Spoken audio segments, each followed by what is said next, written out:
everyone, once again, welcome again to new practice session for basic electrical and electronic communication science। ये हमारा चौथा आज का practice session है अभी तक का, जहां पर कि हम इलेक्ट्रॉनिक्स और इलेक्ट्रिकल के पार्ट के क्वेश्चंस की प्रैक्टिस करेंगे। यहाँ मैंने इस पर्टिकुलर प्रैक्टिस सेशन आपकी इलेक्ट्रॉनिक पार्ट का जो पार्ट है वो मैंने कुछ ज्यादा रखा, इलेक्ट्रिकल का कुछ पार्ट छोटा रखा है। तो स्टार्ट करते हैं बिना किसी देरी के हमारे इस प्रैक्टिस सेशन को। और प्लीज जहां जहां कुछ आपको दिक्कत हो और प्लीज जवाब देने की कोशिश करें। प्लीज मोस्ट ऑफ टाइम इसको इंटरेक्टिव बनाने की कोशिश करें। पहला क्वेश्चन हमारे पास में, the value of Zener current is, हमारी जो जेनर करंट की वैल्यू है किस चीज पर डिपेंड करती है? Determined by Zener voltage, independent of temperature, limited by external resistance and independent of circuit resistance. मतलब कि हमारे जेनर डायोड में जो करंट फ्लो करता है उसकी वैल्यू किस पर डिपेंड करता है? सबसे पहली चीज ये डिपेंड करती है कि आपका जेनर का ब्रेकडाउन कब हो रहा है। ठीक है, तो आपका जेनर का जब ब्रेकडाउन होता है तो उस समय के ऊपर आपका जो करंट है, इट मींस कि हमें जितना कभी वोल्टेज कांस्टेंट होगा, इट मींस इसको समझाने का तरीका कुछ इस तरह का है कि लेट अस अज्यूम कोई मेरे पास में सर्किट है, ओके, और इस सर्किट के अक्रॉस में मैंने एक जेनर डायोड लगा दिया आपके लिए, और यहाँ लोड रेजिस्टेंस है। इट मींस कि लेट अस अज्यूम यहाँ पर 10 वोल्ट मेरा इसका ब्रेकडाउन वोल्टेज है, जहां पर कि ब्रेकडाउन हो रहा है। तो कभी इसके 10 वोल्ट के आगे में वोल्टेज की वैल्यू लगाता भी रहूं मैं यहाँ पर। Option A, it determine the Zener voltage. Great, ये डिटरमाइन करेगा कि अब हम जितना वोल्टेज कांस्टेंट है ये एज ए लोड रेजिस्टेंस के रूप में काम करना चालू कर देगा। इट मींस कुछ ना कुछ सफिशिएंटली करंट यहाँ पर जाएगा depending upon the voltage of the particular Zener voltage. Option number A is correct. अगला क्वेश्चन, ये बेसिक के तौर पे हमारा मैक्सिमम पावर थ्योरम का क्वेश्चन है। एक सर्किट एक छोटा सा दिया हुआ है जहां पर कि ये एसी सर्किट है, ध्यान दीजिएगा। इसके प्रीवियस का क्वेश्चन भी आपको मैं इसके पहले करवा चुका था। तो इस मैक्सिमम पावर थ्योरम का क्वेश्चन में ऐसा है कि इसका जो इंटरनल इंपेडेंस है उसकी वैल्यू RS प्लस जे एक्सएस है, और इसका जो लोड इंपेडेंस है उसकी वैल्यू XL प्लस जे एक्सएल है। तो बता रहा है कि कब मेरा मैक्सिमम पावर की ट्रांसफर होगी। तो मैंने आपको दो चीज बताई थी। मैक्सिमम पावर थ्योरम के लिए आपका जो इंटरनल इंपेडेंस है उसकी वैल्यू ZLX से क्या होना चाहिए? कंजुगेट की हमने बात करी थी यहाँ पर बेसिकली तौर के ऊपर। कंजुगेट का मतलब ये है कि आपके पास में RS प्लस जे एक्सेस है, ठीक है, ये आपकी ZS की वैल्यू। तो ZL की वैल्यू बेसिकली क्या होगी यहाँ पर? RS minus J of X S के बराबर होगी। ठीक है, हमारा कंजुगेशन की हम लोगों ने बातचीत की थी यहाँ पर हम लोगों ने। तो ध्यान दीजिएगा, तो यहाँ पर आपकी RS की वैल्यू RS के बराबर होगी, ठीक है, और बस इन्वर्जन का यहाँ पर बात करी थी। तो ऑप्शन नंबर हम लोग बात करेंगे यहाँ पर इस पर्टिकुलर केस के लिए। Option number D is correct. Okay, last वाले ऑप्शंस की हम लोग बात करेंगे यहाँ पर। ऑप्शन नंबर डी की, कि हमारा ZL ZS के बराबर है, which is equal to RS minus J of X ऑफ S, where RL equal to RS and XL is equal to minus of X of S। ठीक है, कंजुगेशंस के हम लोगों ने बात करी थी। नेक्स्ट टॉपिक क्वेश्चंस की बात करें। Colour of light emitted by LED depend. हम ना एलईडी जो हमारा लाइट इमिट करता है वो किस चीज पर डिपेंड करता है? तो मैंने आपको बताया था कि हमारी एलईडी के अंदर आप जो इंप्योरिटीज डालते हो वो उस चीज पर डिपेंड करता है कि आप किस तरह की लाइट बनेगी आपकी। It forward bias voltage, reverse bias voltage, value of resistance in the circuit, type of semiconductor material. Option number D. ठीक है, option number D is for true. Fourth question, इस तरह का क्वेश्चन इसके प्रीवियस से करा चुका हूं। यहाँ पर बेसिकली तौर पे सीरीज इंडक्टेंस सर्किट के अंदर आपको इंडक्टर का फॉर्मूला पता करना है। तो ध्यान दीजिएगा, यहाँ पर आपको दे रखा है कि यहाँ पर करंट जो है कभी इनकमिंग कर रहा है, तो यहाँ पर जो डॉट पार्ट है ये दोनों के अंदर L1 और L2 इंडक्टर दोनों में इनकमिंग है। यहां पर भी इनकमिंग है, अरे इसमें भी करंट इनकमिंग जा रहा है, इसमें भी इनकमिंग जा रहा है। इट मींस ये एडिटिव पोलरिटी शो कर रहे हैं। ठीक है, कभी एडिटिव पोलरिटी शो कर रहे हैं तो इक्विवेलेंट क्या होगा? तो बोलेंगे L equivalent is equal to L1 plus L2, and यहां पर क्योंकि हमारे पास एडिटिव पोलरिटी है we can say plus of 2m। Okay, and for this option number A is true. Okay, fast forward करते हैं इसी चीजों को। अगला question, state the octal equivalent of the hexadecimal number. एक हेक्साडेसिमल नंबर आपको दे रखा है, ये ऑक्टल में कन्वर्ट करना है हमें इस चीज को। स्टार्ट विद दिस, इसको ऑक्टल में कन्वर्ट करना है हमें। तो प्लीज आप लोग थोड़ा इसको करना चालू करें कि एक मेरे पास नंबर है B35, दैट इज हेक्साडेसिमली हमें कन्वर्ट करना है इसे ऑक्टल डेसिमल नंबर के अंदर। तो याद है, तो मैंने आपको बताया था इस तरह का भी कन्वर्जन करना है हेक्साडेसिमल टू ऑक्टाडेसिमल। सिंपली रूप से आपके हेक्साडेसिमल ऑक्टाडेसिमल नंबर को बाइनरी में कन्वर्ट कर दीजिए। इट मींस कि आपका B35 इन सभी को बाइनरी नंबर में लिख लीजिए, और इसका आपके पास फॉर्मूला क्या था कन्वर्जन करने के लिए, 8421, ये फॉर्मूला आपके पास में रिप्रेजेंटेशन का था। 5 को कैसे लिख सकते हैं, 0101, ठीक है, इसको 5 को लिखने का तरीका। 3 को लिखने का तरीका क्या है, 0011, और बी को क्या हम बोलते हैं, 11 हम बोलेंगे बी को हम लोग हमारे पास में। तो 11 को कैसे लिखेंगे, 8 2 10 + 11 1011, ये लिखेंगे हम बी को हमारे पास में। ओके, तो हमारा जो आपसे हेक्सा, ये हमारा बाइनरी नंबर बन चुका है, ठीक है, 1011 0011 एंड 0101। अब ये तुम्हारे पास जो बाइनरी नंबर है, इसको कभी मुझे ऑक्टल डेसिमल नंबर में कन्वर्ट करना है। So we should have a simple formula for conversion of for a octal decimal number, जो कि हमने आपको फॉर्मूला में आपको समझाया था 4 to 1, ठीक है। आपको हर पर्टिकुलर उसके वेटिंग पॉइंट के ऊपर 4 to 1 का फॉर्मूला लगाना है, कि देखना है कि इसका वेट क्या, मतलब इसको 3 के अंदर डिवाइड कर दो, ठीक है। ये हो जाएगा 4 + 1 5, ये हो जाएगा 6, ये हो जाएगा 4, ये हो जाएगा 5। तो आंसर आ जाएगा आपके पास में यहां से octal decimal number 5465, that is what octal decimal number. I think so, ये समझ में आ रहा होगा ये। ओके, हमने सबसे पहले इनकी हर एक को कन्वर्जन करा है ऑक्टल डेसिमल नंबर में। हमने पहले तो बाइनरी में कन्वर्ट किया, और फिर इस बाइनरी नंबर को हमने कन्वर्ट किया आपके ऑक्टल सिस्टम में।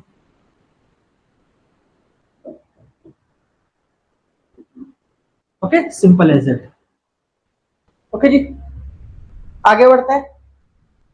अगला एक छोटा सा सर्किट है, जहां पर कि हमें एक पावर डिस्ट्रीब्यूशन चेक करना है कि फटाफट आप मुझे जवाब दीजिए कि मुझे इस लोड रेजिस्टेंस RL है, इसमें कितना पावर डिसिपेट होगा ये पता करना है। और ध्यान दीजिएगा, जब मैंने आप लोगों को पावर डिसिपेशन के फॉर्मूले पढ़ाए थे, तो पावर डिसिपेशन के डायरेक्ट फॉर्मूले मैंने आपको पढ़ाया था, दैट इज I²R, ठीक है, या पढ़ाया था V²R के फॉर्म में मैंने आपको ये फॉर्मूला पढ़ाया था। मगर ध्यान दीजिएगा, इस पर्टिकुलर क्वेश्चन के अंदर लोड रेजिस्टेंस की वैल्यू आपको गिवन नहीं है, तो आप ये फॉर्मूले यहाँ पर लगा नहीं सकते हो।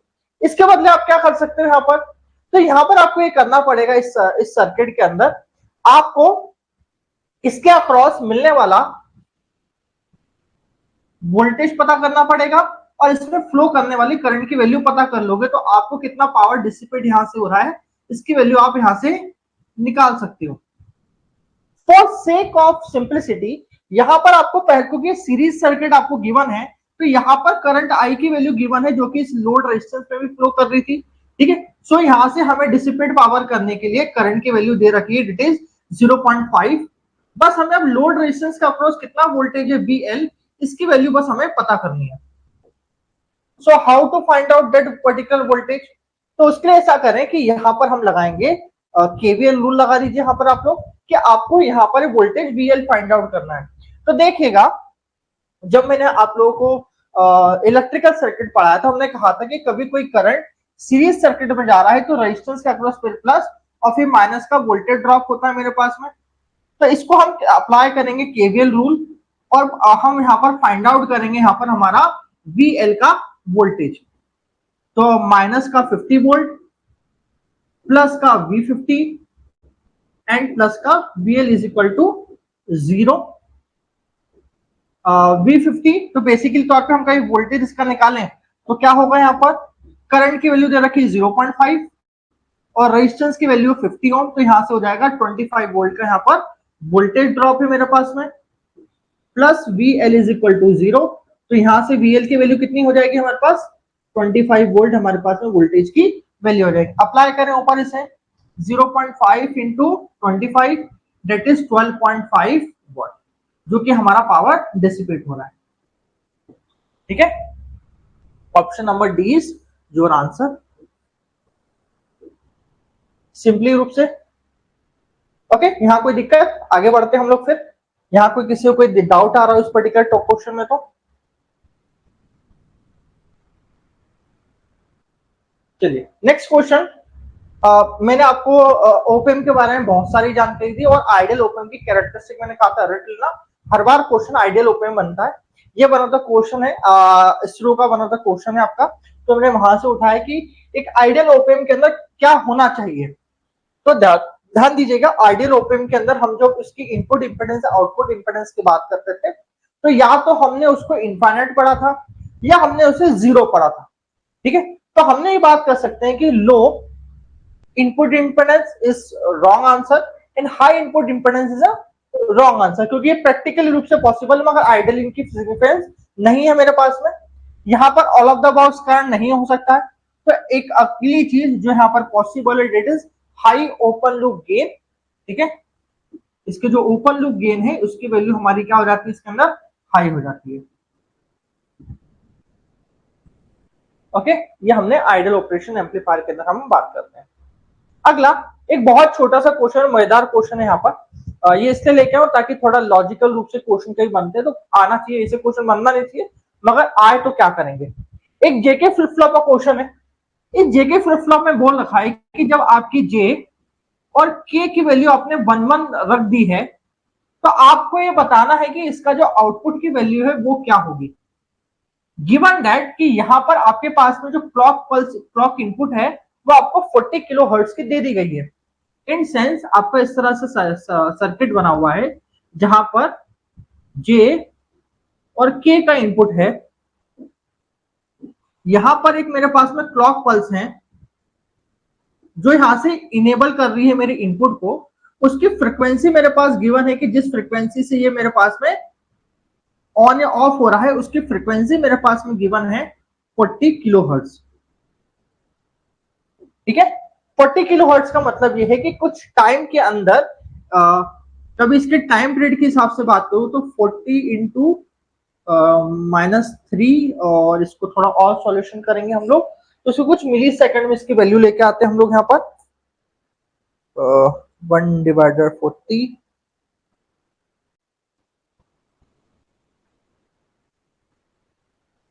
0.025 मिली सेकंड का इसका टाइम पीरियड है। इसके ऑन इसके दो साइकिल के बीच का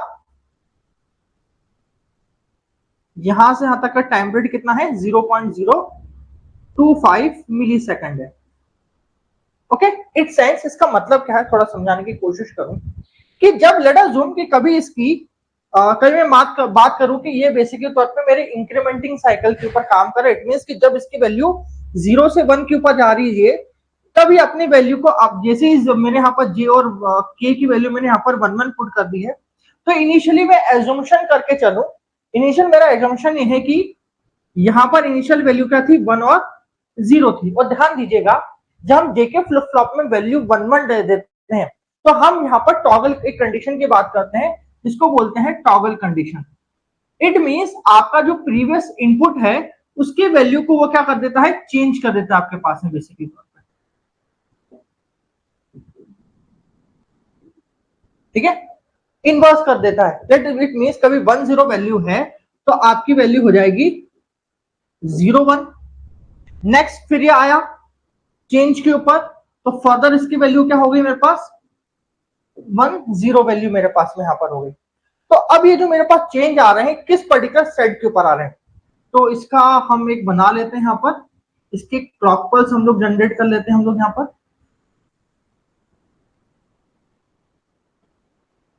ठीक है, और जैसे मैंने आपको क्लॉक पल्स के वे के अंदर समझाने की कोशिश कर रहा था मैं आपको कि मैं इसको यहां से यहां तक की एक क्लॉक पल्स मान के चल रहा हूं, मैं टाइम पीरियड मान के चल रहा हूं 0.25 मिली सेकेंड का। ठीक है, एक क्लॉक पल्स यहां लगेगी, एक क्लॉक पल्स यहां पर जनरेट होगी मेरे पास में। अब इसके जो आउटपुट्स हैं, सिर्फ इसके हम सिर्फ जो ऊपर की वैल्यूज है इनके ऊपर सिर्फ चर्चा करें हम लोग। इनिशियली रूप से इसकी वैल्यू 1 थी, जैसे ही ट्रिगर हुआ इसकी वैल्यू 0 हो गई, ये वैल्यू 0 हो गई अनटिल अनलेस की वैल्यू फर्दर ट्रिगर नहीं हो जाती इसकी वैल्यू। ठीक है, तो यहां पर हमें पूछा गया है कि इसकी वैल्यू इस पर्टिकुलर टर्म में क्या होगी। तो यहां पर देखें, क्योंकि हर बार हमारा सिस्टम टॉगल कर रहा है तो हर समय वैल्यू लो तो नहीं हो सकती है, इसकी वैल्यू हाई भी पॉसिबल नहीं है। अब इन दोनों ऑप्शन में से एक करेक्ट ऑप्शन है मेरे पास में। तो सबसे पहले तो ये जो मेरे पास में आउटपुट निकला है इसकी मुझे क्या निकालनी पड़ेगी, टाइम पीरियड मुझे फाइंड आउट करना पड़ेगा। तो कभी इसका मैं टाइम पीरियड फाइंड आउट करूं तो ये यहां से लेकर यहां तक का इसका टाइम पीरियड इससे डबल हो जाएगा। जो मेरे पास में टी टाइम है उससे डबल हो जाएगा, मेरे पास में 2t टाइम पीरियड हो जाएगा इसका नई वाली वैल्यू का। इट मींस 0.050 मिली सेकंड हो जाएगा मेरे पास में इसका टाइम पीरियड। और इसकी फ्रीक्वेंसी की बात करूं, न्यू फ्रीक्वेंसी की बात करूं 0.050 मिली सेकंड, तो ये 1000 में हो जाएगा। इसको कन्वर्ट करें 1 डिवाइड बाय 0.5 तो ये हो जाएगा 20 किलो हर्ट्ज की फ्रीक्वेंसी हो जाएगी इसकी। तो ये जो मेरे पास में नई पल्स है इसकी फ्रीक्वेंसी आपके पास से मिलेगी 20 किलो हर्ट्ज की।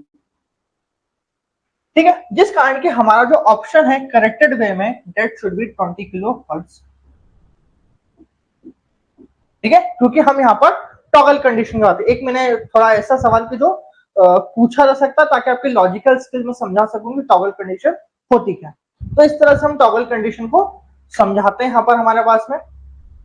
अगला क्वेश्चन है, थोड़ा मजेदार क्वेश्चन है कि आपका कभी कोई बीजीटी फंक्शन आपको दे रखा है, बीजीटी के अंदर आपके पास में एक तरफ से इमीटर है, नीचे की तरफ बेस है और एक तरफ आपके पास में कलेक्टर है। अभी आपको बीच में क्या दिया हुआ है उसकी वैल्यू आपको पता नहीं है, कि मैंने मान के चला हूं कि पीएनपी जंक्शन डायोड है। अब मैंने बोला है कि यहाँ पर मुझे रिवर्स बायस बोला है कि इमीटर और बेस जंक्शन के ऊपर मुझे रिवर्स बायस लगाना है। इट मींस जब इसका रिवर्स बायस लगना है तो पूछा गया है कि मेरे पास जो कलेक्टर करंट है आईसी जो यहां से यहां पर जा रहा था इसकी वैल्यू क्या होगी, यह पता करना है जब मैंने यहाँ पर रिवर्स बायस लगा है इमीटर और बेस के बीच में। तो देखिए, कभी ये नॉर्मल कंडीशन होती और ये भी बताया दिया होता कि आपके बेस और कलेक्टर के बीच में किस तरह की आपकी बाइजिंग लगी है, तो आप डायरेक्टली कह देते क्योंकि सर यहाँ पर रिवर्स बाइजिंग लगी है तो यहां से कलेक्टर की तरफ तो कोई करंट नहीं जा रहा है सर। ये आप कंफर्म कर रहे थे और ये भी कहते कि सर कलेक्टर करंट अपने पास में ये कुछ आपका रिवर्स बायस सिचुएशन में या एक तरह का सिचुएशन करंट चला रहा है। नॉर्मल तरीके से हम बात करें कि नॉर्मल वे में हम इतना समझते हैं, मगर अभी कुछ भी आपको नहीं दिया गया है कि कलेक्टर में कोई सी बाइजिंग है कलेक्टर और बेस के बीच में, तो प्लीज नोट इट डाउन। इसको आप हर समय लिखेंगे कि इसकी करंट की वैल्यू क्या होगी, 0 होगी। ठीक है, क्योंकि आपको कलेक्टर टू बेस के बीच की बाइजिंग के बारे में कोई भी जानकारी नहीं दी गई है। ठीक है, तो आप एजम्पशंस नहीं करेंगे इसके लिए आप। Okay, so it should be 0। मगर कभी दे दिया होता है कि कलेक्टर और बेस के बीच की आपकी बाइजिंग कभी रिवर्स बायस है तो शॉर्ट आप इसको लिखते हैं इक्वल टू सैचुरेशन करंट। ठीक है, मगर अभी के लिए आंसर क्या आपका सही है, 0। ओके जी, अगला एक सिंबल आपको पहचानना है। ये सिंबल किस चीज का है, तो ध्यान दीजिएगा, it is a symbol of P channel type junction field effect transistor. ठीक है, ये हमारे मॉसफेट का नहीं है। मॉसफेट और जीएफईटी में अंतर क्या, इनके सिंबल में अंतर क्या होता है। जब मैं जीएफईटी की बात करता हूं यहाँ पर मेरे पास में, तो इन दोनों के बीच में एक तरह का चैनल बनता है मेरे पास में, कुछ इस तरह। ठीक है, ड्रेन सोर्स और कुछ इस तरह का हमारा गेट का फंक्शन होता है। इट इज ये बेसिकली तौर पे मेरा N channel type depletion MOSFET है मेरा।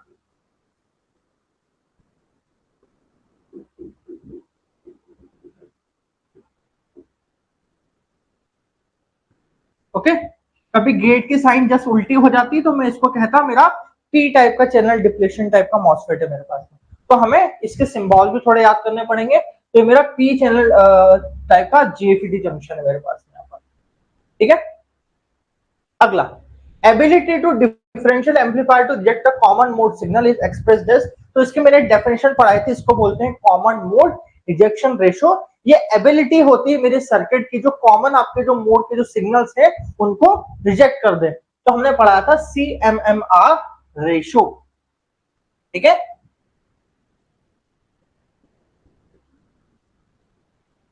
ओके,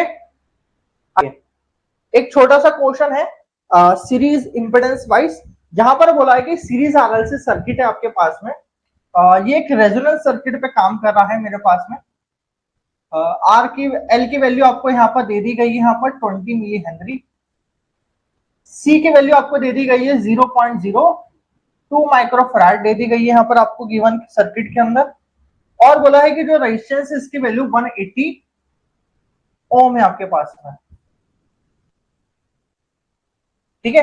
तो जस्ट आपको ये बताना है कि जब इस सर्किट के ऊपर में जब ये रेजोनेंस फ्रीक्वेंसी पे काम करेगा तो इस समय इंपेडेंस की वैल्यू किस चीज के बराबर होगी सीरीज सर्किट में। सो दोस्त who are attending the regular practice session question को मालूम है, जब मैंने पिछली बार बहुत आराम से बताया था कि जब हम इस तरह के सीरीज रेजोनेंस सर्किट की बात करते हैं तो एक कंडीशन जो हमारे रेजोनेंस सर्किट में फुलफिल होना चाहिए वो क्या होती थी,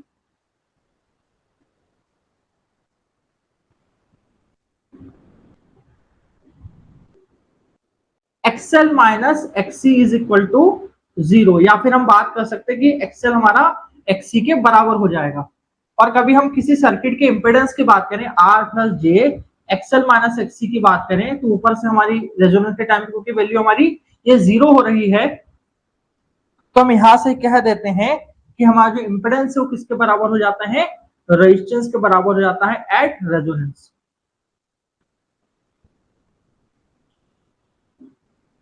ठीक है। तो यहां पर हमारा जो आंसर होगा दैट शुड बी 180 ओम, ये हमारा इंपेडेंस होगा।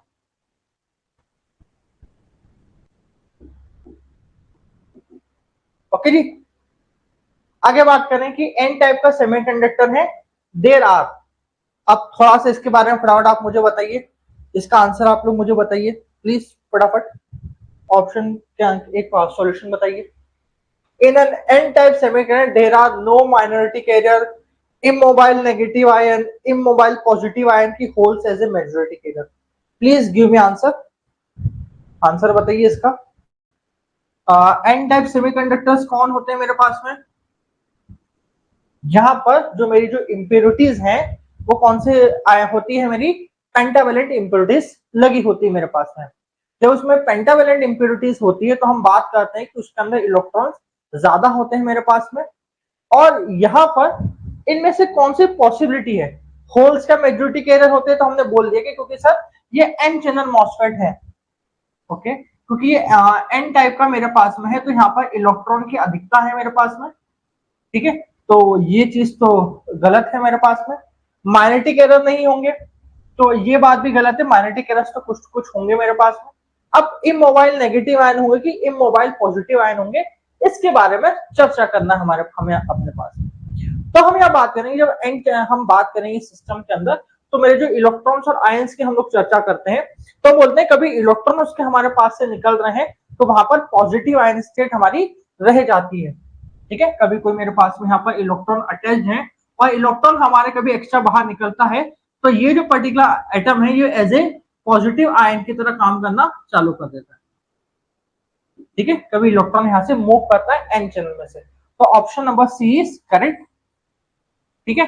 अब आप बोलोगे कि सर फिर ये नेगेटिव हमारा आयन कैसे बनेगा, तो नेगेटिव आयन तब बनेगा कि जब मेरे पास में आपका पी टाइप का सिस्टम है, पी टाइप में हम बात करेंगे एटम के ना कुछ होल्स हैं और कभी कोई इलेक्ट्रॉन आके इसको फिल कर देता है तो ये जो मेरे पास में एटम है इसके ऊपर कोई नेगेटिव चार्ज मिल जाता है तो नेगेटिव आयंस के ऊपर इसको रिप्रेजेंटेशन करते हैं, ठीक है। चलिए आगे बढ़े, बहुत सिंपल सा क्वेश्चन है जहां पर कि मुझे करंट आई की वैल्यू चाहिए, तो फटाफट इस क्वेश्चन को सॉल्व करें अपने एंड के ऊपर पढ़ा इससे कि किस तरह से 2 ओम के रेजिस्टेंस में आपको करंट की वैल्यू मिलेगी आपको, जब मैंने 10 वोल्ट के यहाँ से सप्लाई सोर्स लगा रखा है।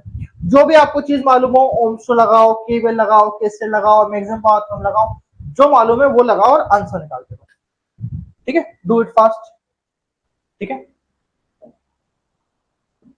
तो इस सर्किट को मैं ऐसा करता हूं फॉर योर सिंप्लीफाई थोड़ा कर देता हूं मैं यहां से। 1 ओम का रेजिस्टेंस है और इस पर्टिकुलर सर्किट को मैं इक्विवेलेंट्स का सॉल्व कर लेता हूं, तो यहां से मिलेगा 1 ओम का रेजिस्टेंस। इसका मैंने कभी इक्विवेलेंट सॉल्व किया तो ठीक है। जब मेरे पास में 10 वोल्ट का वोल्टेज सोर्स है, इसमें कभी करंट फ्लो की मैं चर्चा करूं, ठीक है, कोई करंट आई फ्लो कर रहा होगा, देन यहां पर मैं वोल्टेज ड्रॉप की चर्चा करूंगी। What should be the voltage drop in this 1 ohm resistance. तो मैं अप्लाई करता हूं वोल्टेज डिवाइडर रूल या वोल्टेज डिवीजन रूल, जो मैंने आपको सिखाया था। वो क्या कहता है कि जिस पर्टिकुलर कभी कोई सीरीज सर्किट है जहां पर वोल्टेज सोर्स लगा हुआ है, तो हम बोलते हैं कि जिस रेजिस्टेंस में आपको चाहिए, ठीक है, तो उसका रेजिस्टेंस ऊपर रखो, ठीक है, उसको वापस नीचे रखो, साथ में जो उसके साथ में सीरीज रेजिस्टेंस है उसको ऐड करके मल्टीप्लाई करो जिस वोल्टेज को आपको डिवाइड करना है। तो 1/2 इंटू 10, तो यहां से आ जाएगा 5 वोल्ट का आपके पास में यहां पर वोल्टेज दिख जाएगा।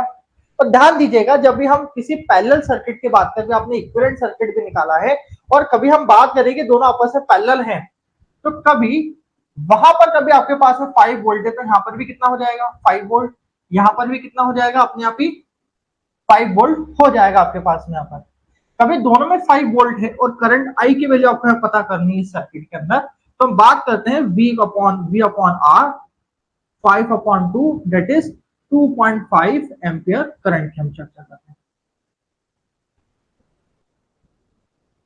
ठीक है, that's it. Option number D is correct.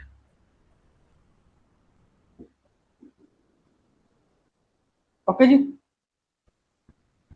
अगला बहुत छोटा सर्किट है, एक सिंपल एक लाइन का फॉर्मूला अप्लाई करना है। एक कैपेसिटर सर्किट है जहां पर की कैपेसिटर की वैल्यू दी हुई है, आपको यहाँ पर इलेक्ट्रोस्टैटिक एनर्जी कितनी स्टोर होगी बताना है, क्योंकि हम मालूम है कैपेसिटर इलेक्ट्रोस्टैटिक फॉर्म के अंदर एनर्जी स्टोर करता है। तो इसका फॉर्मूला क्या है हमारे पास में, इलेक्ट्रोस्टैटिक फॉर्म की एनर्जी का स्टोर है हाफ CV होल स्क्वायर। ये मेरे पास में इसका फॉर्मूला है। ठीक है, कैपेसिटर की वैल्यू दे दी है 100 pf, मतलब पिको फैराड की वैल्यू होती है 10⁻12 की वैल्यू की बात कर रहे हैं यहाँ पर। तो E is equal to half 10 into pico farad बोले तो -12।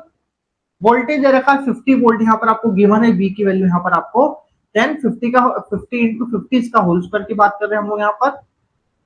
कैंसिल करें हो जाएगा 5 5 25 100 इंटू 10⁻12।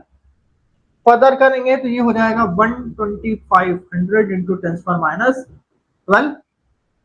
यहां पर मुझे जूल्स के अंदर, क्योंकि इसका आंसर आएगा मेरे पास में, तो यहां पर 10⁸ के टर्म में ध्यान दीजिएगा, -8 की टर्म में, तो माइनस की 8 के 4 कुछ 1 2 3 4, तो 1.25 10⁻−8 जूल इसका आंसर आएगा। ठीक है, तो कौन सा आंसर ट्रू है आपके पास में, ऑप्शन नंबर बी ट्रू है, मतलब ये करेक्ट है आपका।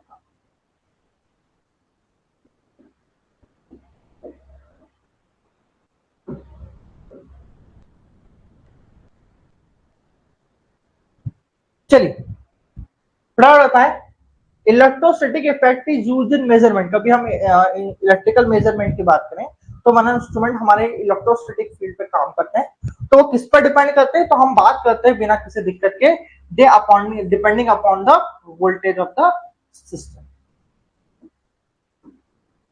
अगला क्वेश्चन 1 वॉट किसके बराबर होता है, अब इसकी चर्चा करें तो हम बात करते हैं कि मेरी जो एनर्जी होती है बेसिकली उसको बोलते हैं power divided by time. Power का फॉर्मूला होता है वॉट, एसआई यूनिट होती है वॉट, और टाइम की एसआई यूनिट होती है हमारे पास में सेकंड। वेयर मेरे पास में एनर्जी की जो एसआई यूनिट होती है वो किसमें होती है, जूल्स में होती है मेरे पास में। तो कहीं मुझे पावर की या 1 वॉट की वैल्यू मुझे निकालनी है, तो वी कैन राइट ऑल्सो कि P is equal to E multiply by time, और से हम कह सकते हैं joule second. Okay, joule second के अंदर हम बात कर सकते हैं कि 1 जूल सेकंड का इसके बराबर होता है। ओके, चलिए नेक्स्ट क्वेश्चन को आप लोग सॉल्व करें।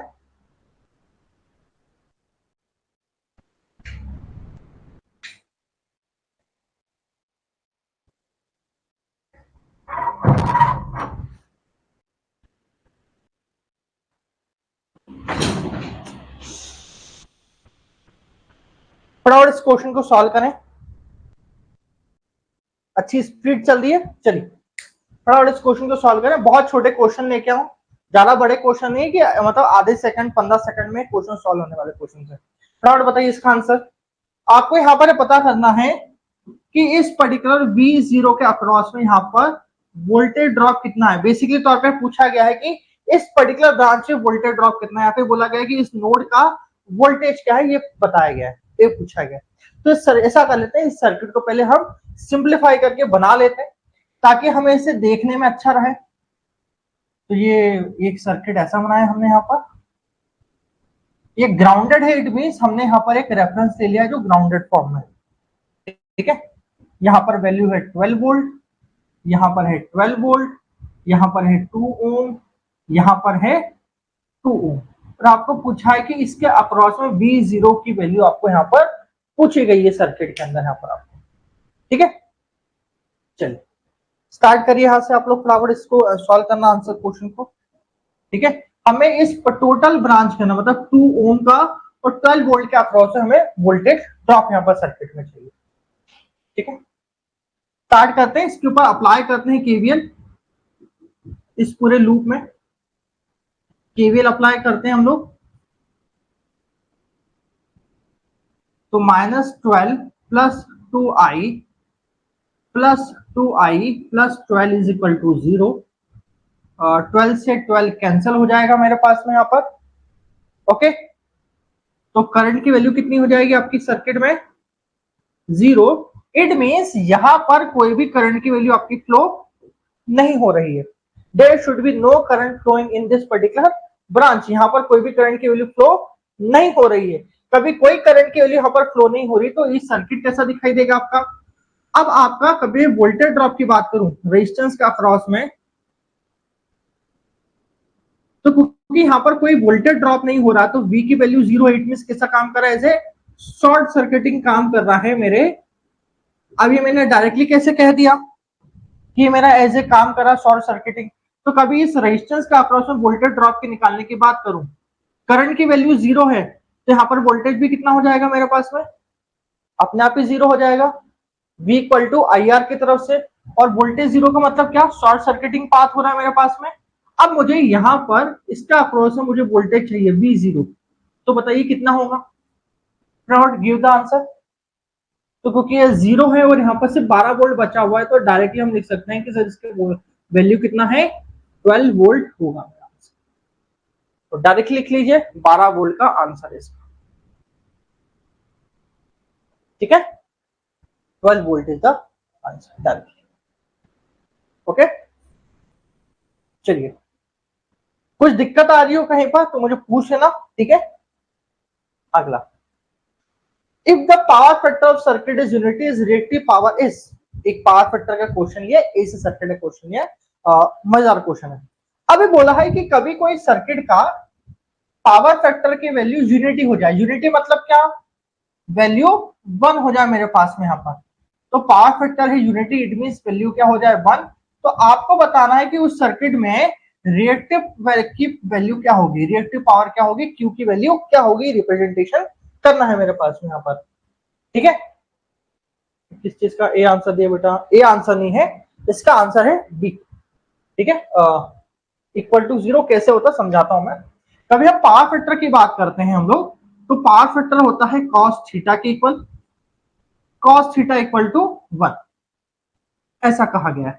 और कॉस थीटा के हम लोग फॉर्मूले की बात करें पावर फैक्टर के, एक फॉर्मूला होता है R/Z, एक फॉर्मूला होता है P/S। दो फॉर्मूले मेरे पास में होते हैं R/Z और P/S के टर्म में मेरे पास यहाँ पर फॉर्मूले गिवन होते हैं मेरे पास में यहाँ पर, ओके।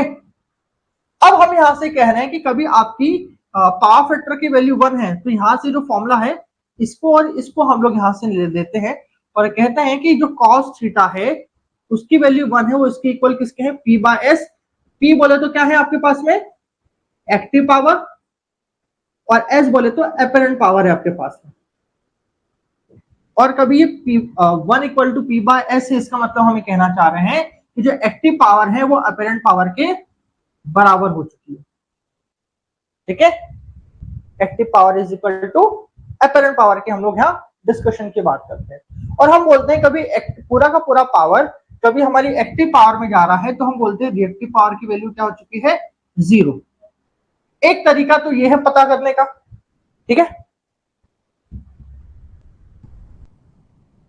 एक तरीका तो ये है पता करने का कि रिएक्टिव पावर 0 है। एक तरीका ये भी हो सकता है बिना किसी दिमाग लगाए कि सर हम कभी रिएक्टिव पावर की बात करते हैं तो बोलते हैं sir V I sine theta की टर्म में हम बात करते हैं, ठीक है।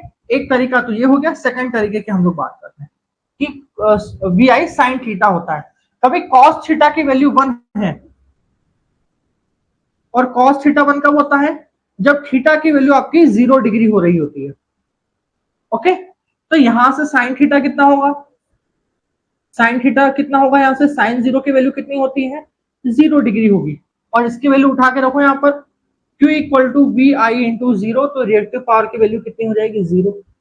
इन दोनों तरीकों से आप पता कर सकते हो कि आपकी रिएक्टिव पावर की वैल्यू किसके बराबर होगी, 0 के बराबर। ओके, दोनों तरीकों से एनीवन जो आप चाहो वो इसके आंसर्स वो सॉल्व कर सकते हो दिमाग लगा के। एक और क्वेश्चन है, लास्ट 1 और 2 क्वेश्चन हमारे पास में बचे हुए। यहाँ पर एक क्वेश्चन का आंसर के अंदर आपको बताना है कि कभी इस तरह के डायोड सर्किटरी लगा रखी बेसिक के तौर पे, तो आपको ये बताना है कि if D silicon diode what is V0। अब देखा हर समय आपको बोलता हूं कि डायोड आइडियल होगा, मगर अब मैंने आपको स्पेशली बोला है कि जो डायोड है वो सिलिकॉन बेस का बना हुआ है। जब इस सिलिकॉन बेस का बना हुआ है तब ये वोल्टेज V0 की वैल्यू क्या होगी, अब ये पता करना है आपको। और ध्यान दीजिए यहाँ पर एक डीसी वोल्टेज मैंने फिक्स लगा रखा है जिसकी वैल्यू क्या है, 2.7 है। फटाफट बताइए इसका आंसर क्या होगा जल्दी से, ठीक है। तो इसके लिए सबसे पहले आपको ये पता करना होगा कि आपका जो सिलिकॉन है उसका फॉरवर्ड ब्रेकडाउन वोल्टेज या नी वोल्टेज कितना होगा। तो हम बात करते हैं सिलिकॉन के लिए, हमारा जो नी वोल्टेज होता है वो होता है 0.3 वोल्ट की हम लोग चर्चा करते हैं। इट मींस कि यहां पर जब फॉरवर्ड बायस होगा तो उस समय इसको जो वोल्टेज ड्रॉप एज ए काम कराएगा, इसको हम जो बीटी वोल्टेज ड्रॉप की बात करते हैं एज ए 0.3 वोल्ट के रूप में काम करेगा यहाँ पर मेरे पास में, ठीक है। ओके, स्टार्ट करो फिर इसका। अब बना लीजिए लूप बना लीजिए। जब भी फॉरवर्ड बायसिंग के रूप में काम कर रहा है तो मैंने जिसे कहा था कि हम जब सर्किट कंडक्टिंग मोड में चल रहा है तो प्लस और माइनस V1 ओम, ठीक है, और यहाँ V0 है तो minus 2.7 plus V1 ohm plus VD plus V0 equal to 0 की चर्चा करें हम लोग यहाँ पर माइनस 2.7 1 ओम करंट की वैल्यू हम एज्यूम करके चले कि आई करंट मेरे पास में घूम रहा है। VD की वैल्यू 0.3 है, V0 तुम्हें पता करना है, ठीक है। फिर भी यहां पर मैं यहां पर V0 की जगह लिखूं 1 into I current is equal, ताकि करंट की वैल्यू पता कर सकूं, तो हो जाएगा माइनस का 2.4, ओके 0.7, सॉरी 0.7 होता है, okay sorry it is 0.7, sorry it is 0.7, sorry गलती हो जाती है, इट इज 0.7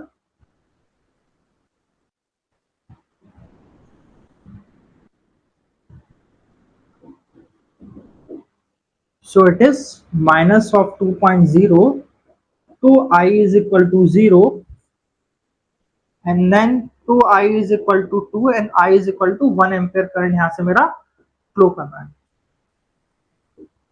ओके। कभी 1 एम्पियर करंट मेरा सेकंड में फ्लो कर रहा है, देन वोल्टेज यहां पर बात करूं तो क्या होगा, V equal to I R, current की वैल्यू कितनी दे रखी है 1 एम्पियर करंट, रेजिस्टेंस 1 ओम का है तो कितना आ जाएगा 1 वोल्ट का मेरे पास में वोल्टेज का ड्रॉप होगा। ऑप्शन नंबर डी इज, इस तरह से हम लोग चर्चा करेंगे।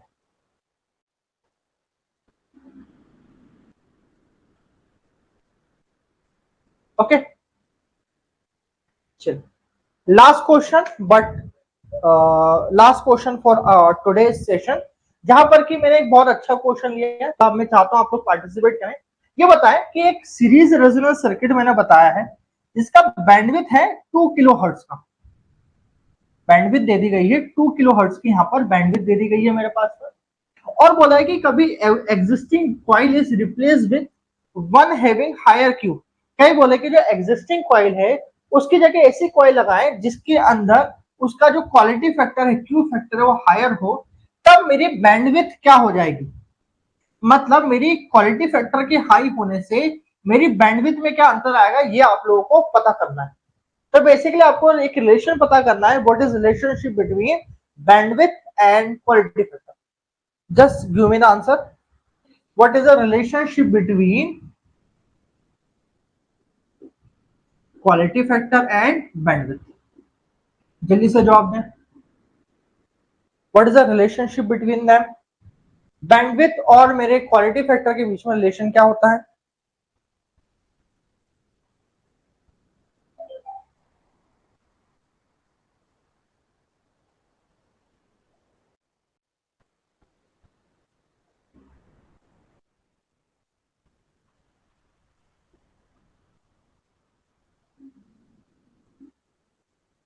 तो यहां से हमें एक जो फॉर्मूला हमें मालूम है और रेजोनेंस सर्किट की केस की बात करें, that is quality factor is equal to resonance frequency upon bandwidth. If we assume कि हमारा जिस रेजोनेंस फ्रीक्वेंसी पे हमारा सर्किट काम कर रहा है कभी वो कांस्टेंट है, देन हम बात कर सकते हैं quality factor is inversely proportional to bandwidth.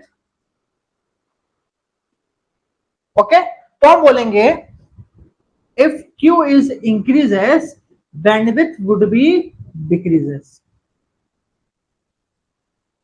ठीक है, तो हमारा बैंडविड्थ क्या होगा, डिक्रीज होगा।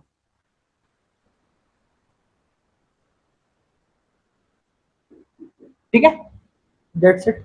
इसको कई और तरीके से समझा सकते हैं, जैसे कि मैंने आप लोगों को कुछ और तरीके से समझा सकता था, जैसे कि हम लोग बात करते हैं शार्पनिंग कर्व की, हम लोग चर्चा करते हैं जब हम लोग नेटवर्क एनालिसिस की बात करते हैं, हम लोग यहाँ पर हम लोग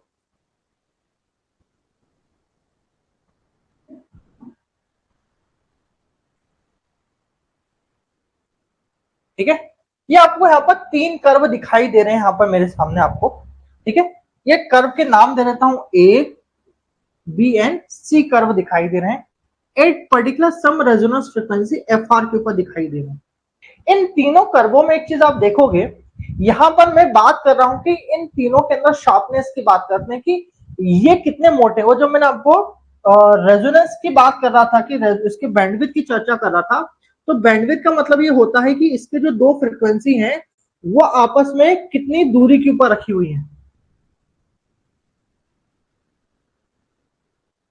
इन चीजों की चर्चा करता था मैं यहाँ पर। तो हमें बात करते हैं कि इन केस ऑफ जितना मेरा कर्व जितना शार्प होगा उतनी ज्यादा मेरी जो बैंडविड्थ होगी उतनी कम होती जाएगी मेरे पास में, और जब मेरी इसकी बैंडविड्थ जितनी छोटी होती जाएगी वहां पर मुझे रेजोनेंस फ्रीक्वेंसी को चूज करने का या ऑप्शन करने के चांसेस मेरे परफेक्ट हो जाएंगे मेरे पास में, और मेरी क्वालिटी इंप्रूव हो जाएगी। इन केस की बात करता हूँ, मगर कहता हूँ कि जैसे ए केस की बात कर रहा हूँ कि जहां पर मेरा कर्व बहुत ही पतला और रेजोनेंस के समय बहुत सारा फ्रीक्वेंसी ए और ये दोनों ग्रीन पॉइंट के बीच में दिखाई दे रहे हैं, तो बैंडविड्थ क्योंकि मेरे पास में बड़ी है तो मेरे पास क्वालिटी मेरी डिक्रीज डाउन हो चुकी है यहाँ पर मेरे पास में। तो इस तरह से हम कुछ पर्टिकुलर टॉपिक को समझाने की कोशिश करते थे हमारे पास में। That's it, thank you so much for such great responses. हम लोग कल मिलते हैं, हमारे इसी आईसीटी के लेक्चर को हम कल कंटिन्यू करेंगे और आईसीटी के प्रैक्टिस सेशन हम लोग कंटिन्यू करेंगे। Thank you all of you. Any suggestion आप लोग अभी दे सकते हैं, कुछ सजेशन हो then will end our class. You have any suggestion to me?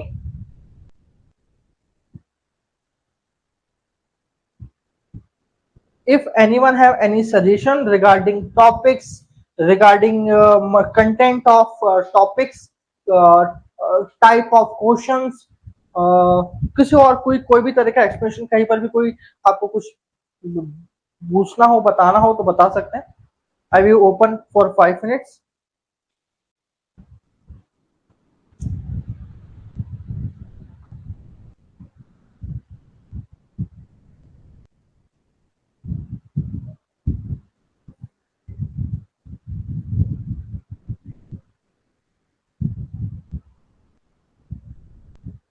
No, चलिए, thank you so much. I will wait.